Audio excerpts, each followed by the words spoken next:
To be fair, some of those callers might hear that this morning and go, maybe I was miles off it. Not the start to the season that West Ham will have wanted under Julian Lopetegui. 1 win so far in the league, and boos at the London Stadium after their 3-0 defeat by Chelsea, conceding the first goal at 4 minutes. So they say they want entertaining football. It's been far from it, and manager Julian Lopetegui said after the match that it's going to take time. The only thing that I feel now is that this group of players and this group, they are going to improve a lot. They have a lot of time in the league to improve and to do better, but it's true that we have to change a little thing, little detail that they are key in football, elite football. And the first is to don't concede and to be more consistent. He changed up the style and the system once more again at the weekend.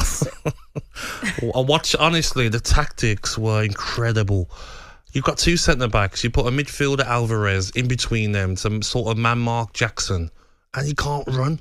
The first goal, I'm watching it with the kids, and I'm like, oh, when's the centre-half going to come over?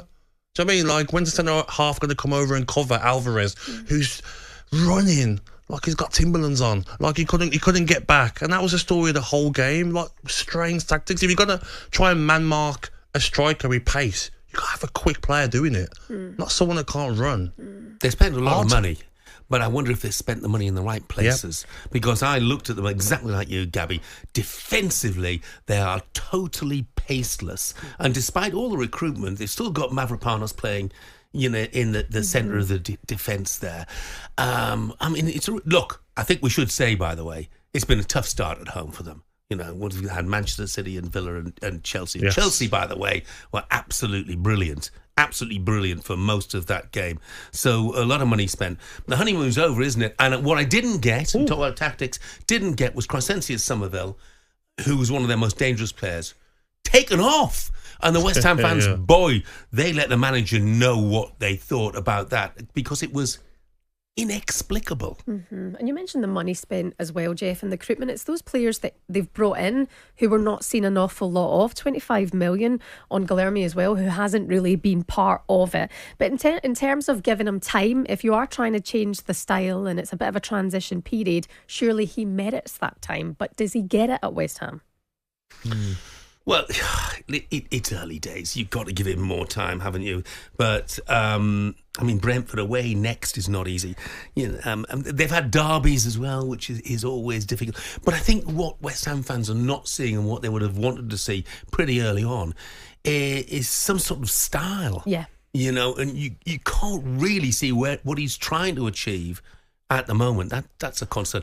I would just say, though, that good as Chelsea were, bad as West Ham were, there's a moment in the first half when Crescencio Somerville is pulled back by Fofana. Yes, foul. And Sam Barrett, the referee, doesn't see it. Stuart Atwell calls it a fleeting contact. Now, that was a disgrace. It was a penalty. It's a 100% penalty to Stuart Atwell and PGMOL. Stop protecting your mates by giving out ridiculous excuses like saying it was a fleeting contact. It does them more damage than it does good. Yes. Just say he made a mistake. It is a penalty. As every football fan in the country, every Chelsea fan would have known that was a penalty as well. And that could have changed the game. And maybe the season, who knows? Yeah, very much so.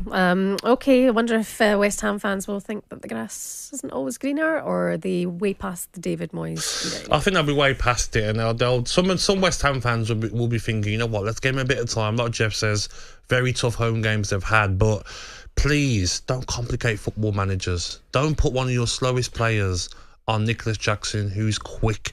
That first goal was a disgrace watching. I think even Maresca would have been like, oh, he scored from there. He's all the way on the left-hand side by the touchline. How has he got time to cut in? Centre half's not coming. Honestly, sorry. I was baffled by that defending. Wild. Just quickly, because there are 2 teams there. I thought Moises Caicedo was brilliant for Chelsea. Are Chelsea top 4 contenders? They have to be.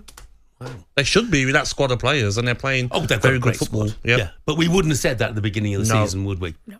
But we are now. Yep.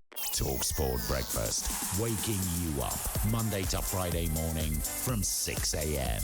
on AM, on DAB, via the talkSPORT app, and on your smart speaker.